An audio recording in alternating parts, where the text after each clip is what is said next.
मेरा वो best attempt था। मुझे ऐसा लग रहा था कि मैंने अपनी पूरी जान लगाई है। रात में पढ़ाई, 6 बजे निकल जाओ बैग लेकर भाभी के साथ और हॉस्पिटल घूमो। मुझे नहीं याद है कि मैंने दिल्ली का कोई भी अस्पताल छोड़ा होगा।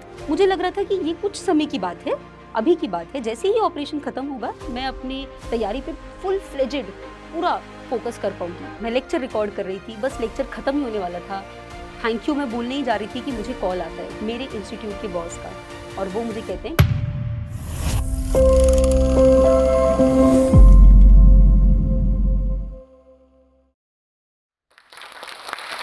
जिन कंधों पर जिम्मेदारियां होती हैं, अक्सर उन्हीं कंधों पर सितारे चमकते हैं।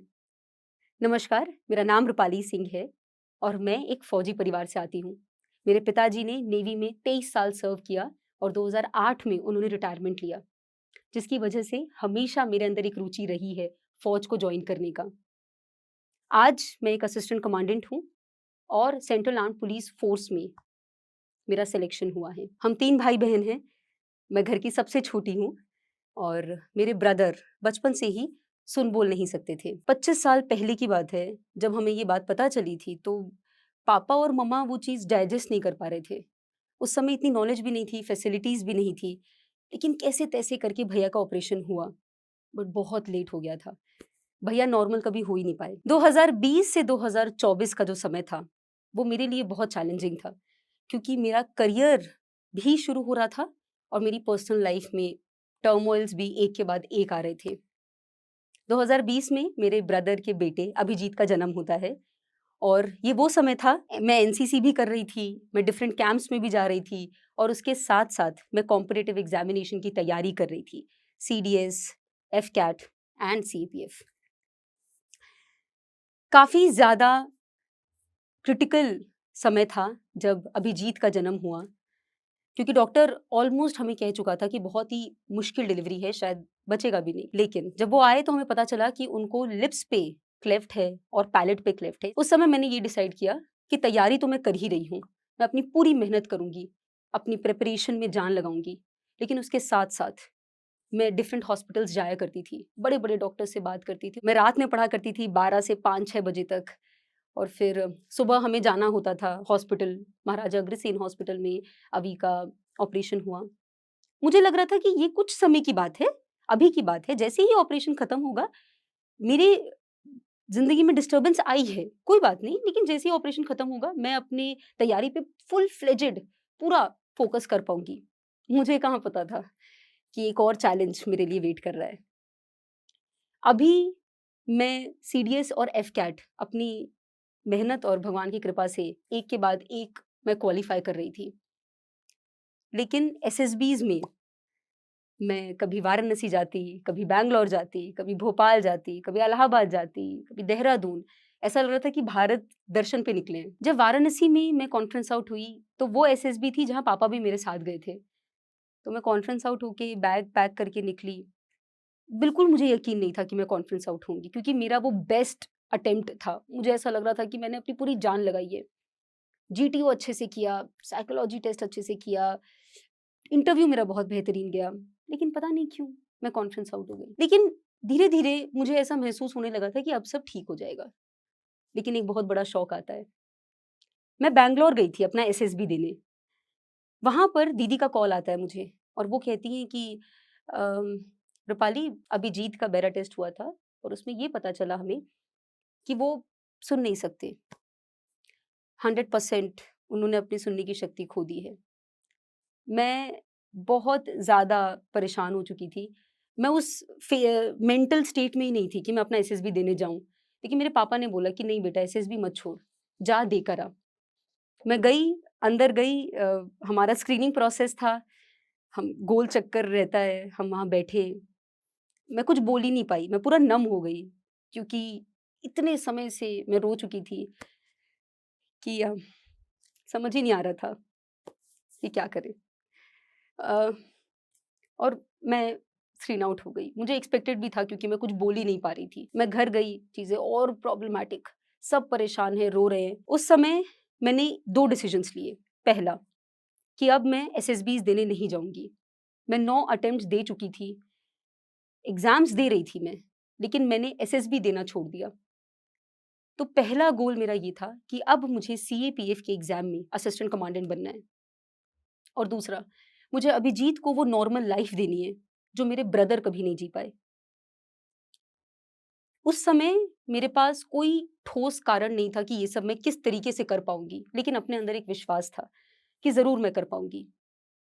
अब क्योंकि मैं असिस्टेंट कमांडेंट की तैयारी कर रही थी, सिलेबस बहुत बड़ा है, बहुत इन डिटेल में जाके पढ़ना था। वापस से मेरा वही शेड्यूल शुरू होता है।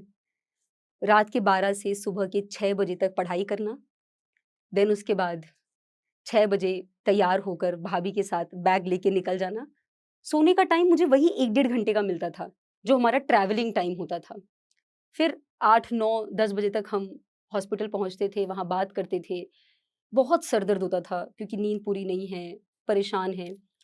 इतनी लंबी-लंबी लाइन लगती थी, लेकिन मुझे एक विश्वास था कि मैं इस प्रॉब्लम का सॉल्यूशन निकाल लूँगी। हॉस्पिटल में कई बार दोपहर के 3, 4, 5 भी बज जाया करते थे, लेकिन हम लोग हमेशा कोशिश करते थे कि कुछ ना कुछ हमको एलिमेंट मिले, इस पर्टिकुलर प्रॉब्लम से निकलने का सॉल्यूशन दिखे।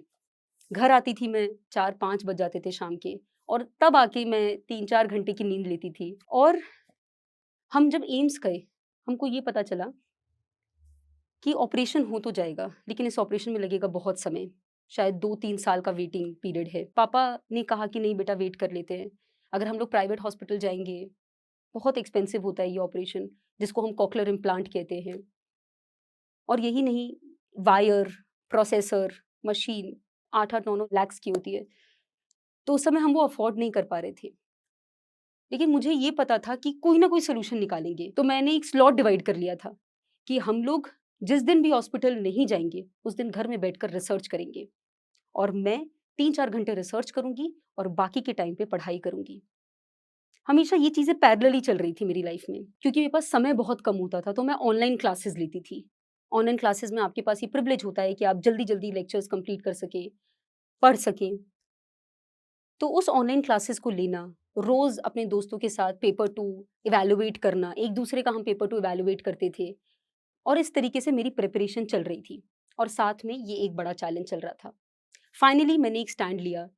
मैंने पापा को ये कहा कि पापा, चाहे कुछ भी हो जाए, हम लोग कहीं और ऑपरेशन करवाएँगे, और मुझे पता भी चला एक फाउंडेशन के बारे में, जहाँ हमारा कुछ कॉस्ट लगा, लेकिन वो ऑपरेशन हुआ, सक्सेसफुल हुआ। अब मुझे लग रहा था कि फाइनली चीज़ें सुधर रही हैं।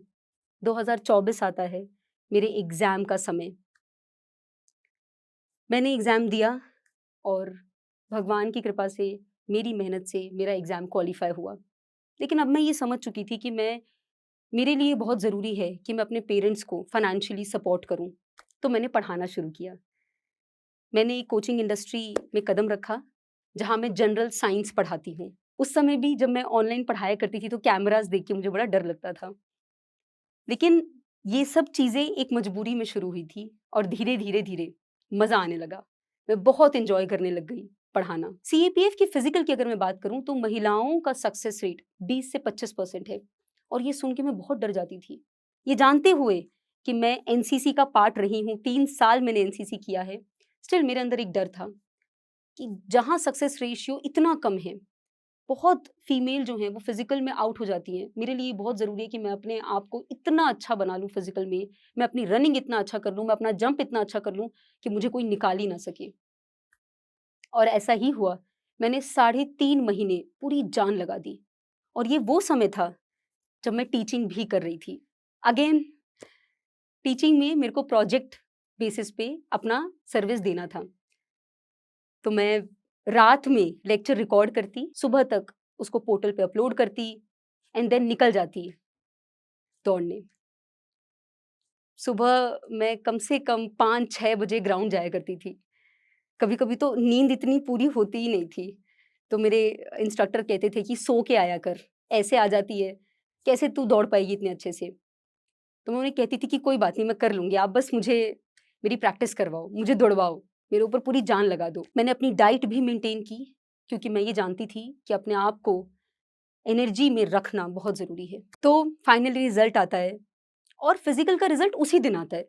तो हम लोग जो 3rd मेरा इवेंट था, वो लॉन्ग जंप का इवेंट था। अगर आप लॉन्ग जंप क्वालीफाई कर गए, तो इसका मतलब आपने पूरा फिज़िकल क्वालीफाई कर लिया।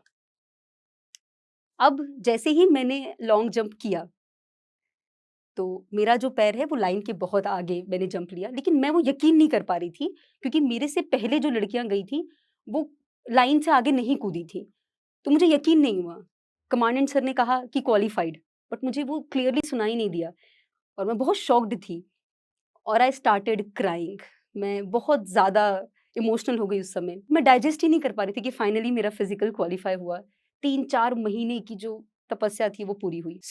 अब था इंटरव्यू का समय। तो मुझे कहीं न कहीं भरोसा था कि कम्युनिकेशन स्किल और कॉन्फिडेंस में मैं अच्छा करूँगी। लेकिन स्टिल ये यूपीएससी है, आप इसको हल्के में नहीं ले सकते। तो मैंने मॉक्स देना स्टार्ट किया और जब मैंने मॉक्स देना स्टार्ट किया तो मैं रुकी ही नहीं। 1, 2, 3 करते-करते ना भी तो मैंने 10 मॉक इंटरव्यूज़ दिए और हर जगह मुझे यही सुनने को मिलता था कि आप एक बहुत अच्छी कैंडिडेट हैं and you will be able to qualify. मैं इंटरव्यू वाले दिन अपने पेरेंट्स को दोनों को लेकर गई थी। मेरे मन में सिर्फ एक बात थी कि अगर इंटरव्यू क्लियर नहीं भी हुआ, एटलीस्ट ये ढोलपुर हाउस के आगे मैं अपने पेरेंट्स की एक फ़ोटो ले सकूँगी और ये याद रहेगी कि मैं अपने पेरेंट्स को यहाँ तक ले आ पाई। इंटरव्यू जब मेरा हो रहा था, तो ऐसे ही 5-6 सवाल थे जिनका जवाब मैं नहीं दे पाई। लेकिन मैंने पूरे कॉन्फिडेंस के साथ कहा, I am really sorry ma'am, I am not able to recall the thing. अब आने वाला था रिज़ल्ट का समय। क्योंकि रिज़ल्ट आपके इंटरव्यू और रिज़ल्ट के समय में बहुत गैप होता है, तो मैं वापस अपने काम में लग गई। मैंने बच्चों को पढ़ाना शुरू कर दिया, साइंस गाइड करना शुरू कर दिया। अब जून 2025 में मेरा रिज़ल्ट डिक्लेयर होता है। उस समय भी मैं पढ़ा ही रही थी। मैं कोचिंग इंस्टीट्यूट में थी और मैं लेक्चर रिकॉर्ड कर रही थी। बस लेक्चर खत्म ही होने वाला था। थैंक यू मैं बोलने ही जा रही थी कि मुझे कॉल आता है मेरे इंस्टीट्यूट के बॉस का और वो मुझे कहते हैं, कांग्रेचुलेशन मैम, आप क्वालीफाई कर चुके हो और आपकी 365 रैंक है। मुझे यकीन ही नहीं हुआ। मुझे लगा कि पता नहीं कहीं सर मज़ाक तो नहीं कर रहे? लेकिन वो सच था। मेरे एक और कलीग का भी सिलेक्शन होता है और उस दिन ऑफिस में मेरे जो बॉस हैं, वो एक छोटा-सा सेलिब्रेशन करवाते हैं, केक कटिंग होता है और मुझे यकीन ही नहीं था कि मैं अब कैसे बताऊँ फैमिली को कि सिलेक्शन हो गया है। मैं क इमोशंस कंट्रोल ही नहीं कर पा रही थी। रोना भी आ रहा था, खुशी भी थी, बहुत ही मिक्स्ड इमोशंस थे। लेकिन मैंने सबसे पहले पापा को फ़ोन किया अ, और पापा को मैंने ये कहा कि पापा, मैं असिस्टेंट कमांडेंट बन गई। And my father started crying. वो रोने लग गए, वो बोल ही नहीं पा रहे थे कुछ, बस उन्होंने एक बात कही, शाबाश बेटा, मुझे पता था तू बहुत अच्छा करेगी। मैं घर गई और जब मैं घर गई तो सब पूरा माहौल ही बदला हुआ था और अब ये वो समय था जब अभिजीत भी इम्प्रूव कर रहा था। अभिजीत 2-3 सेंटेंसेस पर आ गया था और बहुत ही साफ बोलने लगा था। तो मुझे कहीं न कहीं ऐसा लग रहा था कि यार, चीज़ें बहुत अच्छी हो रही हैं। शायद ये उसी समय का 3-4 साल का वो स्ट्रगल था, लेकिन आज भगवान ने आपको वो फल दिया है। जो मेरा लक्ष्य था कि मुझे एक असिस्टेंट कमांडेंट बनना है, मुझे अभिजीत की एक नॉर्मल लाइफ़ देनी है उसे, वो आज पूरा होता हुआ दिख रहा था। मैं एक बात आपको अगर सच्चाई से बताऊँ तो मेरे लिए पढ़ाई कभी संघर्ष नहीं रहा। मुझे ये पता था कि पढ़ाई बहुत ही मुश्किल चीज़ है, लेकिन मैं बचपन से ही मेरे अंदर पढ़ाई करने की बड़ी रुचि थी। लेकिन मेरे लिए सबसे बड़ा संघर्ष का समय वो था, जब मैं प्रयास कर रही हूँ, लेकिन मैं बार-बार रिजेक्ट हो जा रही हूँ और यही नहीं, फैमिली बहुत अनस्टेबल हो रही है। शायद वही कारण है कि मैं एसएसबीज़ में अच्छा नहीं परफ़ॉर्म कर पाती थी। कुछ दिन पहले की बात है, मेरे पिताजी मुझसे एक बात कह रहे थे कि बेटा, ना चाहते हुए भी तेरे कंधों पर हमने बहुत ज़िम्मेदारियाँ दे दी है। और मैंने उनसे एक बात कही जो मैं चाहती हूँ कि मैं हर उस एस्पिरेंट को बोलूँ, जो मिडल क्लास बैकग्राउंड से आते हैं, लोअर मिडल क्लास बैकग्राउंड से आते हैं, जो ज़िंदगी में कुछ करना चाहते हैं, लेकिन फैमिली की समस्याएँ इतनी हैं, करियर नहीं हो पा रहा है। उनको सिर्फ़ मैं एक बात कहूँगी कि जिन कंधों पर ज़िम्मेदारियाँ होती हैं, अक्सर उन्हीं कंधों पर सितारे चमकते हैं। उन सारी फीमेल एस्पिरेंट्स के लिए मैं एक बात कहना चाहूँगी कि ज़रूरी नहीं है कि हम एक लक्ष्य पे लगे हुए हैं, हम कोई एक एग्ज़ाम क्लियर करना चाहते हैं और अगर गलती से वो नहीं हुआ, तो हम हार मान जाएँ। नहीं, आप जो भी काम करते हैं, उसको पूरी लगन से, शिद्दत से करिए। अगर मेरा ये एग्ज़ाम क्वालीफ़ाई नहीं भी होता, तो मैं ये मन बना चुकी थी कि मैं टीचिंग में अपना करियर आगे बढ़ाऊँगी। तो यहाँ पर सबसे महत्वपूर्ण ये है आप लोगों के लिए कि जो भी काम करें उसमें पूरी अपनी जान लगा दें। ऐसा होगा कि आपकी ज़िंदगी में समस्याएँ बहुत आएँगी, लेकिन वो जो दृढ़ निश्चय होगा, वो आपको ज़रूर सक्सेस दिलाएगा। अंत में मैं थैंक यू कहना चाहूँगी जोश टॉक आशा को, जिन्होंने मेरी स्टोरी कवर की और मुझे ये मौका दिया आप सब तक अपनी कहानी पहुँचाने का। Thank you so much.